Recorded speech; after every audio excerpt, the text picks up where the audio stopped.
I will here sketch first, very quickly, a theoretical framework referring to a theory of society. I'm a sociologist, and raise some general issues about our topic. And then I will approach more specifically the assessment of the impact, or of impacts, as we can see our problem. And I will refer to something which already been mentioned, which is currently a sort of hype, big data.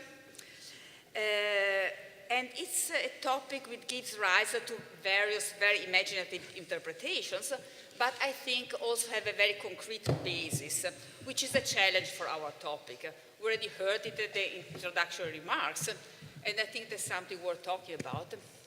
Oh, can you hear me? Okay. So as I said, sometimes the emphasis on big data can be exaggerated, but I do think that we are now at a crucial moment for infrastructures in all sciences, and in particular in social sciences and humanities. In social sciences and humanities, particularly because in our field, infrastructure are basically data infrastructures. Everybody knows it. We are talking about databases, archives, data sets, software packages, computational models, possibly all of them now in the cloud, like the European Open Science Cloud. And it is to these infrastructures that big data pose the most direct challenges we have to face now. I will mention here very quickly only two aspects. First, big data don't mean just more data, but above all, and that's a more challenging aspect, different data. Data that become so incredibly numerous nowadays because they are not information. They are data obtained in very refined ways from information. They are data that produce further information, but themselves, they are not information, they're something different. And that's the difference between what we are facing now and the traditional archives and databases in the social sciences and humanities. Because our traditional archives collect basic information of text, documents, numbers of the population, personal, medical, educational details, and so on, what we know as information. But big data are different. They only include data. So certainly all the data related to these informations, text, personal details, and so on, but also much more. They also include all the very numerous metadata related to this information, secondary data related to format, time, location, author, purpose, and other features of the information, but also, and above all, and very mysteriously in many cases, we heard it already this morning, unstructured data, like those generated by the GPS localization, by JPEG images, by audio files, and in general, but all the, well, still very vague field of the Internet of Things. These data are usually produced in an unconscious way. We are not aware of producing this data, but can become, and actually become, a very important source of distinctions, and later on, also of information. That's something we have to think about. But the second aspect I want to quickly mention about big data is that these data that are themselves produced without any meaning, they are not, machines don't process meaning, but they are processed by algorithm with complex and often transparent, we heard that also this morning in the presentation, or early in the afternoon, and transparent machine learning techniques. And the result of this processing are patterns and correlations from which new information is then obtained. This is a deep transformation in the use and in the meaning of data that doesn't affect only social sciences and humanities, it affects all sciences, but our disciplines are faced with a particular challenge. Because it's true that in all disciplines, data are only data, not only information, but in order to become meaningful in all disciplines, to become information, they must be interpreted. And we, social sciences and humanities, are the ones dealing with interpretation. And also with the dilemmas of interpretation. with all the biases or all the dependence of context or the different context data depending on local, economic, political, education, and everything else. So going back to our topic, what does this mean for infrastructures in general? The first consequence is that the classic problem of assessment, what we are talking about in this conference, and in particular, the assessment of the impact of infrastructure for social sciences and humanities, becomes much sharper and changes its connotation. Which impact do we want to assess, and on whom? Do we want to assess scientific impact, impact on society, what aspect of society? That, again, has already been mentioned in the previous talks. What we have already now are various techniques for assessing scientific impact. We heard an entire presentation about that, such, for example, typical ranking and benchmarkings and all the tools that we know. And they are established, but as we heard, again, they are very controversial, with good reasons, of course. But that's not the only aspect. Now that the collection, the use of data through big data, through these digital techniques, are becoming so widespread and so pervasive, these tools, it's clear that these tools are not the ones that we need, or at least that they are not enough. What I've read from the abstract, I think that many of the presentations on this conference will confirm this impression. What we want to assess is something different. It's rather the social impact of the availability of infrastructures, which is in many cases understood as the impact of social sciences on other disciplines, but also, and above all, on different not scientific stakeholders. And here we need new tools. Here the issue shifts to what traditionally has been called the problem of the application of scientific research to other fields.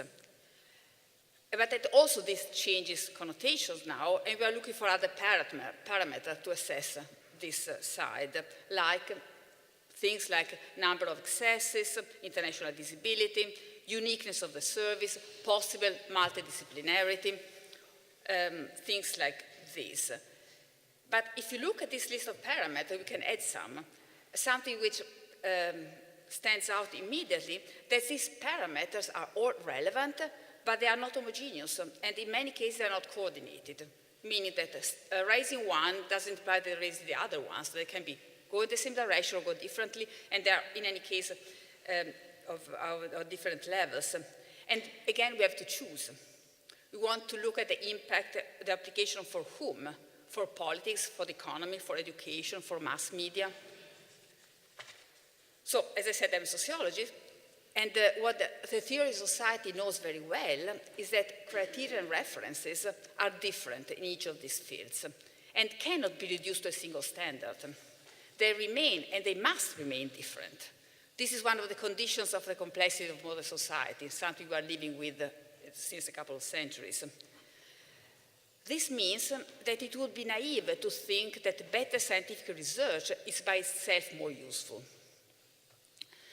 High quality of scientific research does not by itself mean economic efficacy or media visibility or political or pedagogical success or otherwise. We know that. Many fundamental scientific discoveries are economically irrelevant, not only in social sciences, everywhere. And in any case, economic effectiveness does not mean by itself scientific excellence. There are different criteria.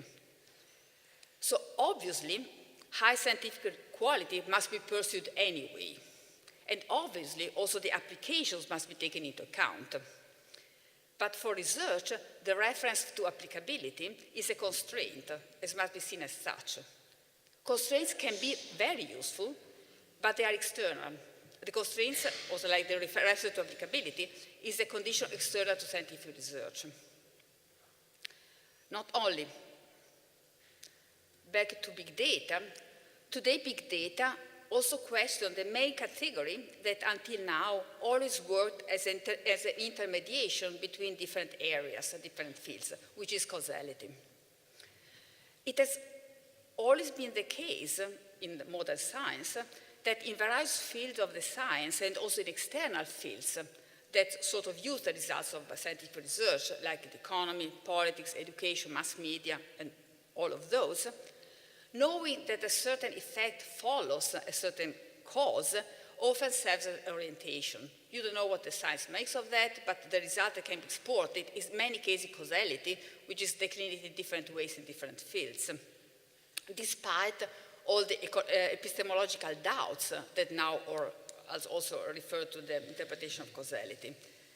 And here again, big data changes the issue, because big data are moving away from causality because they work mostly with correlations and patterns, as we've seen before. And the interpretation of these patterns is much more difficult, and most of all, it's much more controversial. It's not automatic that from some patterns the interpretation goes in a certain direction.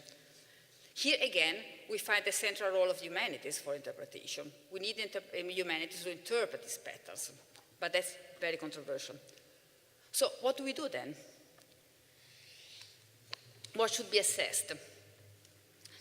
There's a general tendency, the suggestion often, as is the title of our conference, to shift assessment from the past to the future. The title of our conference is Stay Tuned to the Future, so it goes in this direction. And the idea is what we should assess is the impact on future developments rather than the impact on past performance. And this makes a lot of sense, also because it corresponds to the orientation of data management technologies. It also, if we stick to the reference to big data, it corresponds to the trends in big data. Because the main use of big data today is prediction rather than data analytics. Another field which is very popular now or very much discussed is so-called predictive analytics, which promises to use the patterns identified by algorithms, the patterns found in big data, to see in advance what will happen in the future and to get prepared for it, more on the application level. So you have heard about it. In the medical field, we should know the risk of getting ill before the disease occurs. In the economic field, we should know what a specific user wants to buy before he or she is aware of it. In crime prevention, very dangerous, we should activate the measures before crimes are committed. All of this is, of course, very controversial, but this is not my point. My point is that this signals a kind of prediction which is very different from the kind of probabilistic forecast we are familiar with. It's very different from the idea of predictions that we know since the 18th century, oriented towards uncertainty and the management of uncertainty. That's what probability calculus always offered, and that's our idea to face in the future and to plan, to get prepared to the future. Now something different is happening. Algorithmic forecast works differently, also because the idea is the forecast intervenes on the future. It foresees. It requires completely different tools. Back to our problem. How can we assess the impact if the conditions are those nowadays?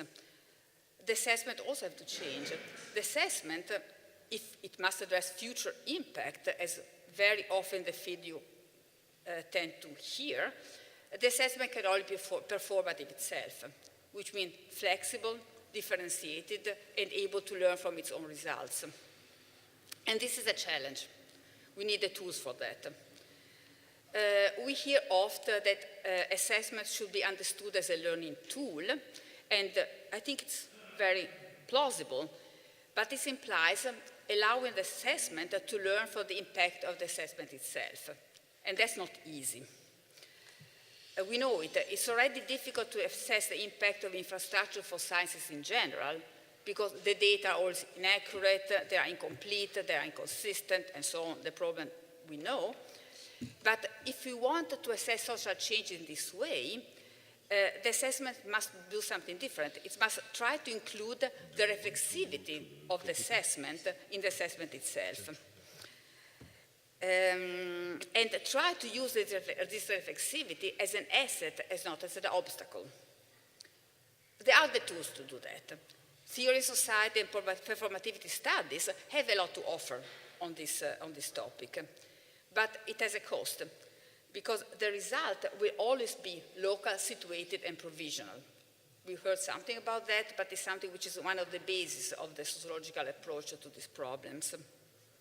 But this local, situated, and provisional aspect of the assessment should not be seen in this way as a liability. It's just a condition of the way of working with this new condition of data. So I'm concluding here. The discourse was very abstract, but in this short time it couldn't be otherwise. But I think that it is possible to work much more concretely on this perspective.